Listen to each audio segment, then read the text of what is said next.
Hey, this is Dr. Frank Simoncini coming to you live from Gilbert, Arizona, Southeast Valley Urology.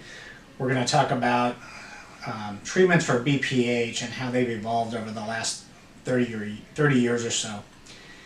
So in the past, if medical therapy wasn't successful, we would have to do what's called a roto-rooter or a TURP, where we're actually going in and resecting out tissue inside the prostate and opening up the channel so you can urinate more, better and more efficiently. Does that work? Yes, it does. Is it successful? Yes, it's still a gold standard in my opinion for BPH therapy that doesn't respond to medical therapy. Over the last 30 years, although a TURP works very well, it does have some side effects. You're in the hospital usually overnight, you have a catheter for a few days, you have blood in the urine off and on for 4 to 6 weeks, although not a really painful procedure. Over the last 30 years, the powers to be, so to speak, in urology have tried to come up with alternatives to a TURP that are less invasive.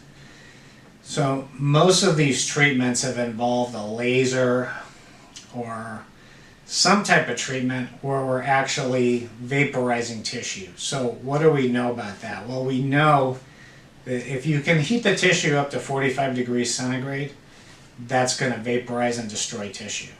Is that good? Yeah. What's the downside to all these treatments? And one of the newer ones is called Resume, and this is exactly why I don't perform this procedure. All of those treatments, they're going to vaporize tissue. The tissue that doesn't heat up to 45 degrees centigrade cauterizes the tissue, which sounds great. You get less bleeding, which I agree. That part is great. The downside is that causes a coagulation necrosis of the tissue. Why is that bad? Well, that causes irritative symptoms that can be months and months and months. And if you look in the literature, it might say for a few days. And if you have a problem, call your urologist. Well, almost everybody has a problem that lasts for a prolonged period of time. Hence, none of these procedures are really optimal. What we do have is a UroLift. Now, a UroLift, we put in bands that pull the tissue apart. There's no cutting of tissue, no cauterizing of tissue. And those irritative symptoms and blood in the urine you might just get for a couple days. That's why we use the UroLift, or I use the UroLift here at Southeast Valley Urology. I'm not a big proponent of green light laser, although I do use it. I think of all the heat type of treatments, it's the best one. I think Resume eventually will go by the wayside.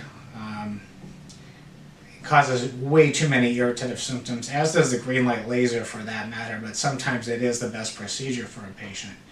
But all the side-firing lasers, laser prostatectomy, all these interstitial laser, all these different procedures that have come along over the last 30 years, they all heat the tissue, they all have significant coagulation necrosis and significant irritative symptoms. Hence why you're not going to get a Resume at Southeast Valley Urology. I'm not a proponent of it whatsoever. UroLift, I think, is the way to go if you're looking for a less invasive procedure for BPH. Thank you.